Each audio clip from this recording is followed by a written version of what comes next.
Usuku umhla ka-13 kuFebruwari onyakeni ka-2026 ake sibhekele izindaba ezinohlonze ezithinta iqembu le-IFP. Umengameli weqembu le-IFP uphinda abe ngungqongqoshe womnyango wezokubusa ngokubambisana nezindaba zomdabu umhlonishwa Velenkosini Hlabisa uhlangane nalabo abayizazi zokusoka ngokwesintu esifundazweni eWestern Cape ukuze kuqhanyukwe namasu okugwema ukushona kwabantu beyosoka. Lenkulumo ngxoxo ilandela ukushona kwenqwaba yabantu abebeyosoka ngesikhathi sokusoka sangozibandlela.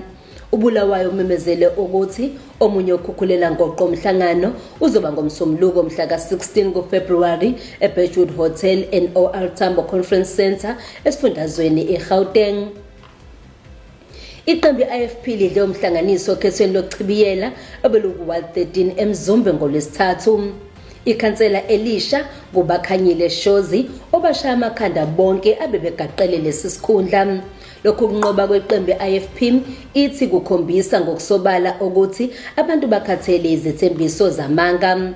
Iqembu libonga amavolontiya asebenze ngokuzikhandla ebamisene nabaholi begqugquzela abantu ukuthi beyovota kanjalo nabalandeli abaphumile bawovotela leli qembu. Emavikini ezayo i-IFP izobe ingenele ukhetho lokuchibiyela emawadini amane elilodwa likumasipala waseBaqolusini amathathu akumasipala wakaNongoma. Usihlalo we-IFP esifundazweni KwaZulu-Natali ophinda bengundunankulu eKZN umhlonishwa Thamsanqa Ntuli ebamisene nephini kahlalo kazwelonke we-IFP umhlonishwa Thembeni kaMadlopha Mthethwa ongungqongqoshe wezolimo eKZN babe nomhlangano nabalimi bakwaXimba. Kulo mhlangano bebezobhunga ngezindaba ezithinta ezolimo okubalwa kuzo ukugwema ukusabalala kwezifo emfuyweni nasezitshalweni. Kulo mhlangano bebefuna ukuqhamuka nezixazululo bacobelelana ngolwazi baphinde baqinise ubudlelwano kuzo zonke izinhlaka ezithinteka kwezolimo. Ungqongqoshe womnyango wakaKhokha esifundazweni KwaZulu-Natali umhlonishwa umfundisi Thulasizwe Buthelezi weqembu i-IFP uyaqhubeka nombhidlango okuthumela amathangi amanzi komasipala base-KZN ukuze kulekelelwe imiphakathi lapho amanzi engatholakali khona empompini.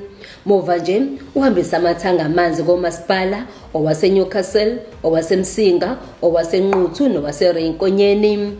Ake sibheke esifundazweni eGauteng. Unobhala jikelele ophiko lwentsha eqenjini i-IFP umlungisi Black Rock Mabaso ngokubambisana nomkhandlu iCity of Johannesburg nomnyango obhekele ukuhlaliswa kwabantu eGauteng babamba umhlangano nomphakathi waseJoslovo Park ukuze bezowazisa ngenqubekela phambili mayelana nezinhlelo zentuthuko eqhubeka kule ndawo. Lokhu kuhambela kwabo kule ndawo qinisekisa ukuzibophezela kahulumeni ekuphuthumiseni ukuletha kwezidingo zomphakathi ukwenza ngcono izimpilo zabantu nokuqinisekisa ukuthi baxhumana nomphakathi bewazise ngezinhlelo zentuthuko eziqhubekayo. Kuze kube ngokuzayo sethembe sisebenzela wena.